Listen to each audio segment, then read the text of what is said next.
नमस्कार. मी सुप्रिया भारसवाडकर आपणा सर्वांचं स्वागत करते. आज आपण कुंडलीचा दर्जा कसा बघावा याविषयी थोडक्यात माहिती जाणून घेणार आहोत.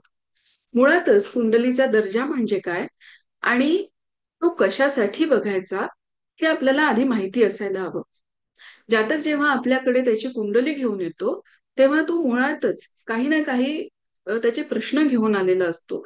त्याच्या आयुष्यात तो काही संकटांना तोंड देत असतो आणि या प्रश्नांची उत्तरं त्याला हवी असतात. त्याच्या आयुष्यात आलेल्या संकटांमधून त्याला मार्ग हवा असतो आणि तो शोधण्यासाठीच तो आपल्याकडे येत असतो.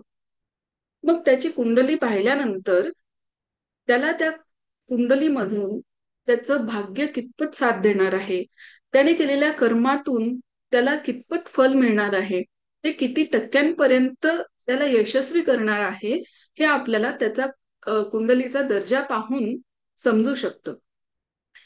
मुळातच कुंडलीचा दर्जा बघताना पण प्रत्येक ग्रहाला मूळ 5 नियम लावून बघत असतो. ते 5 नियम कुठले? तर कुठलाही ग्रह बघताना तो कुठल्या स्थानात आहे, कुठल्या राशीत आहे, तो कुठल्या ग्रहाच्या युतीत आहे, कोणाच्या योगात आहे, कोणाच्या दृष्टीत आहे, या 5 गोष्टी आपल्याला बघणं खूप महत्वाचं असतं. मग हे ग्रह बघताना ते ग्रह कुठल्या तत्वाचे आहेत, ते ग्रह ज्या राशीत आहेत त्या राशी कुठल्या तत्वाच्या आहेत, त्या राशींचे स्वभाव काय आहेत, हेही आपल्याला बघावं लागतं. त्याशिवाय त्या ग्रहांचे एकमेकांमधील संबंध कसे आहेत, ते शुभ संबंध होत आहेत का, हे पण आपण बघायला हवं. मग कुंडलीचा दर्जा तपासताना मी माझ्या अभ्यासानुसार काही पायऱ्या केलेल्या आहेत. त्याच मी आज तुमच्या समोर मांडणार आहे. मग त्यातील पहिली पायरी कुठली? तर कुंडलीतील 1, 5 आणि 9 ही स्थानं. लग्न स्थानावरून आपल्याला माहितीच आहे की आपण व्यक्तीचा स्वभाव, त्याचा विचार, त्याचा एकंदरीत ऑरा कसा आहे हे तपासत असतो. पंचम स्थानावरून आपल्याला व्यक्तीची विद्या, संतती, संपत्ती या गोष्टींबद्दल माहिती मिळत असते. नवम स्थानाला आपण भाग्यस्थान म्हणतो, धर्मस्थान म्हणतो. या स्थानावरून आपल्याला पंचमातून मिळणाऱ्या विद्येची परिपूर्ती सुद्धा कळत असते. मग या 3 घटकांसोबत अजून एका घटकाचा आपल्याला विचार महत्वाचा ठरतो, तो म्हणजे कुंडलीतील राशी स्वामी. मग राशी बघताना आपण चंद्राचा विचार करत असतो. रवीचा विचार आपण आत्माकारक म्हणून करत असतो. राशी स्वामी म्हणजे आपल्या मनावर राज्य गाजवणारा ग्रह असं आपण म्हणतो. मग या राशी स्वामीचा संबंध लग्नेशाशी कसा आहे हे बघणं आपल्याला महत्वाचं ठरतं. पंचम स्थान आणि नवम स्थानाच्या स्वामींचा संबंध लग्नेश आणि राशी स्वामीशी कसा आहे हेही आपल्याला बघायला पाहिजे. मग फक्त हे संबंध बघून आपल्याला चालेल का?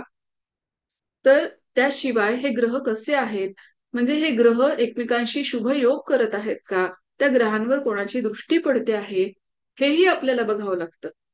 जर 2 ग्रह शुभ युती करत असतील, म्हणजेच लाभ योग किंवा नवपंचम योगासारखे योग करत असतील, तर ते शुभ फल देण्यास बांधील ठरतात असं आपण म्हणत असतो. यानंतर येतात ती केंद्रस्थानं. आपल्या ज्योतिषशास्त्रात काही मूळ नियमांपैकी जे नियम आहेत त्यात असं म्हटलेलं आहे की केंद्रस्थानाचे स्वामी कोणात असणं हे शुभ फलदायी असतं, किंवा केंद्राचे स्वामी आणि कोणाचे स्वामी जर कुंडलीत कुठल्याही स्थानात युतीत असतील तर ते अधिक शुभ फलदायी ठरत असतात. मग आपल्या कुंडलीतली केंद्रस्थानं म्हणजे 1, 4, 7 आणि 10. लग्नस्थानाचा विचार आपण या आधीच्या टप्प्यात केलेलाच आहे. चतुर्थ स्थान म्हणजे आपल्या आयुष्यातील एकंदर सौख्य कसं आहे हे या स्थानावरून आपण बघू शकतो. कर्मस्थानाचा विचार करताना त्या व्यक्तीचं कर्म कसं असेल, त्या कर्मातून त्याला मिळणारे लाभ कसे असतील, त्याचं भाग्य कितपत उजळणार आहे आणि या सगळ्यातून त्याला चतुर्थ स्थानातून मिळणारं सौख्य कसं मिळणार आहे याचाही विचार आपण करत असतो. म्हणजेच या चतुर्थ आणि दशमाच्या स्वामींचा संबंध लग्नेश आणि राशी स्वामीशी कसा आहे हेही आपल्याला बघायला पाहिजे. त्याशिवाय चतुर्थेश आणि कर्मेशाचा संबंध पंचमेश आणि नवमेशाशी कसा आहे हेही आपल्याला पडताळून बघावं लागतं. त्याशिवाय अजून एक केंद्र म्हणजेच कुंडलीतील सप्तम स्थान, जे आपण तृतीय केंद्र म्हणून ओळखतो.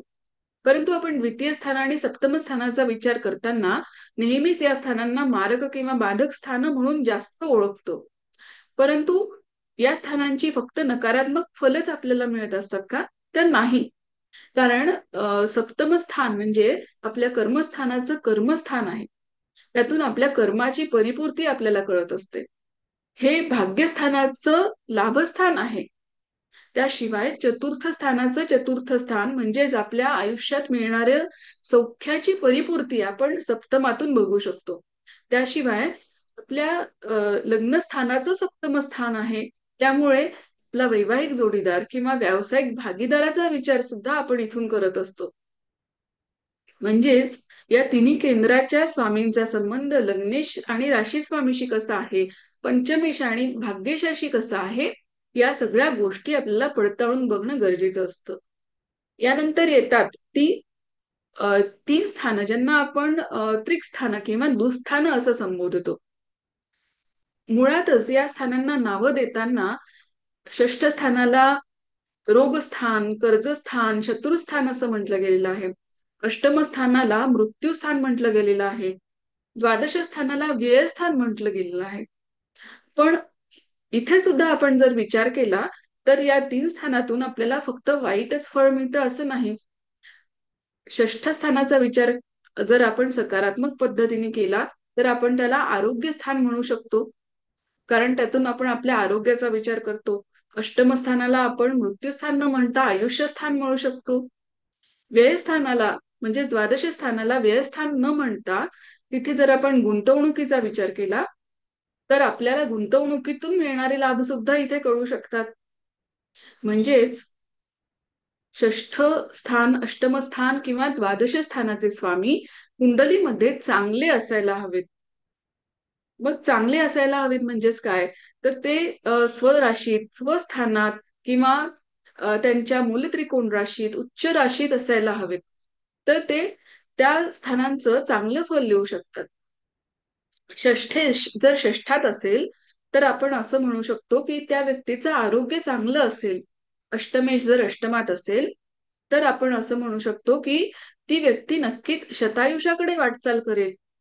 व्ययेश जर व्ययात असेल तर आपण असं म्हणू शकतो की त्या व्यक्तीचे व्यय कमी होतील, खर्च कमी होतील किंवा तो चांगल्या गोष्टींमध्ये गुंतवणूक करेल.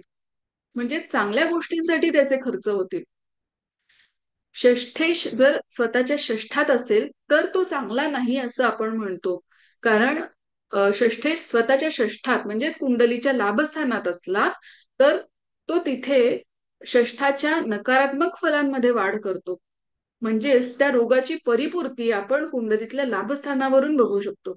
अष्टमेश सुद्धा स्वतःच्या अष्टमात असू नये म्हणजेच कुंडलीच्या तृतीय स्थानात असू नये. कारण तो तिथे बसून त्या व्यक्तीच्या आयुष्याची मोजदाद करत असतो असं आपण म्हणतो. परंतु व्ययशाचा विचार करताना जर व्यय स्वतःच्या व्ययात म्हणजेच कुंडलीच्या लाभस्थानात असेल तर मात्र आपण असं म्हणायला हरकत नाही की त्या व्यक्तीचे व्यय कमी होतील. व्ययाचा व्यय होईल म्हणजेच त्या व्यक्तीचे लाभ वाढतील असं आपण सकारात्मकरित्या नक्कीच विचार करू शकतो. मग राहतात ती तीन स्थानं 2, 3 आणि 11.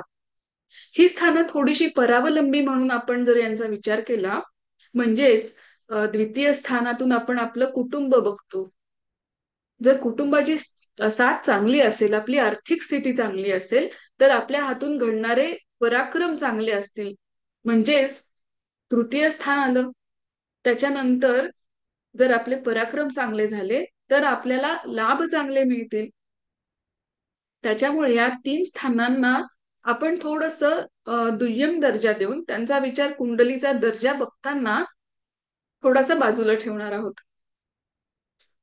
मग कुंडलीचा दर्जा बघताना या सगळ्या स्थानांचा विचार आपण करत आहोत, त्यांच्या स्वामींचा विचार आपण करतो आहोत आणि या ग्रहांचे आपापसातील संबंध कसे आहेत, त्यांचे योग कसे होत आहेत, शुभ योग होत आहेत की अशुभ योग होत आहेत, ते आपल्या स्वराशीत आहेत, शत्रू राशीत आहेत, नीच राशीत आहेत की उच्च राशीत आहेत, मूल त्रिकोण राशीत आहेत, या गोष्टींचा सुद्धा आपल्याला विचार इथे करावा लागतो.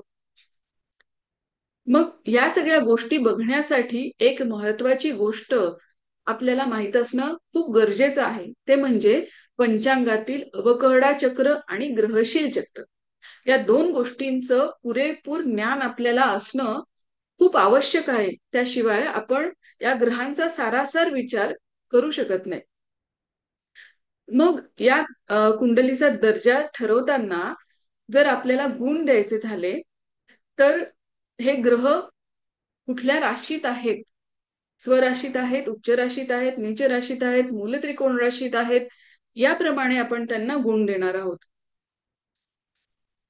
पहिल्या टप्प्यात आपण जे ग्रह बघितले ते म्हणजे लग्नेश, पंचमेश, भाग्येश आणि राशी स्वामी. या 4 ग्रहांना आपण प्रत्येकी 10-10 गुण देणार आहोत, म्हणजेच एकूण 40 गुण.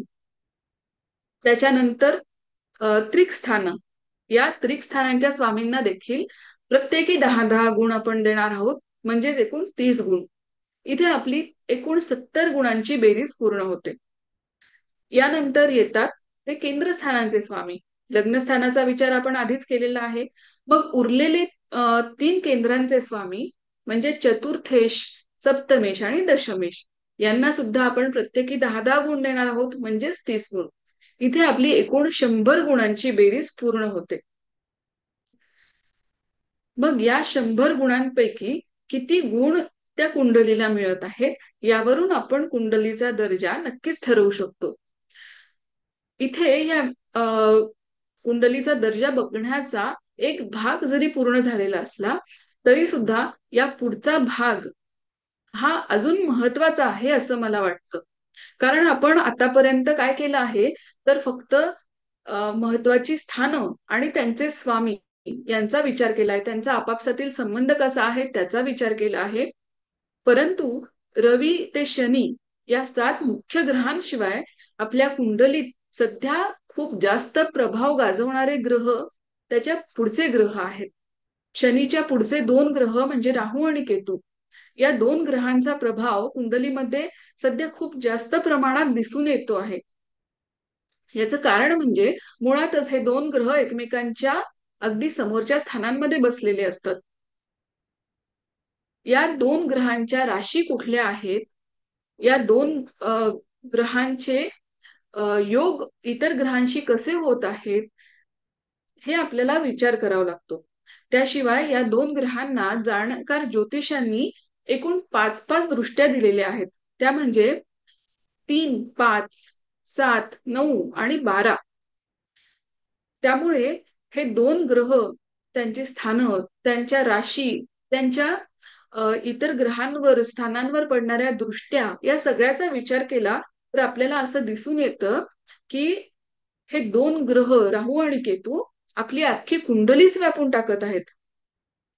उदाहरण द्यायचं झालं तर लग्नस्थानात जर राहू केतू सारखे ग्रह असतील तर आपण असं नक्की म्हणू शकतो की त्या व्यक्तीला आयुष्यात अनंत अडचणींना तोंड द्यावं लागतं. त्या व्यक्तीला अनेक संकटांचा सामना करावा लागतो आणि राहू केतूचं वय उलटून गेल्यानंतरच एक प्रकारची स्थिरता किंवा त्या व्यक्तीला हवं तसं सौख्य उपभोगता येऊ शकतं. कर्केचा राहू असला तर आपण असंही म्हणतो की त्या व्यक्तीच्या आयुष्यात सतत काहीतरी किरकिर चालू असते. त्यामुळे या 2 ग्रहांना दुर्लक्षित करून चालणारच नाही. आता उरलेले 3 ग्रह म्हणजे हर्षल, नेपच्यून आणि प्लुटो. प्लुटो हा ग्रह आता अलीकडच्या काळात संशोधित झालेला ग्रह आहे. त्यामुळे या ग्रहाचा कुंडलीतील एक फेरा अजून पूर्ण झालेला नाही. या ग्रहाला एका राशीतून दुसऱ्या राशीत जायला सुमारे 25 ते 33 वर्षांचा कालावधी लागतो. परंतु असं जरी असलं तरी सुद्धा या ग्रहाला कारकत्व जी दिलेली आहेत ती स्फोटक ग्रह किंवा विध्वंस करणारा ग्रह असं त्याला म्हटलेलं आहे. म्हणजेच हा ग्रह ज्या स्थानात असेल किंवा ज्या स्थानांवर दृष्टी टाकत असेल त्या स्थानांच्या कारकत्वांमध्ये आपल्याला काहीतरी न्यूनता आलेली दिसून येते. त्या स्थानांच्या कारकत्वांमध्ये आपल्याला काहीतरी तोटा मिळाल्याचं आढळून येऊ शकतं. आता याच्यानंतर उरलेले ग्रह म्हणजे हर्षल आणि नेपच्यून. शास्त्रज्ञांच्या मते अलीकडच्या काळात हे दोन ग्रह पृथ्वीच्या जास्त जवळ आलेले दिसून येत आहेत.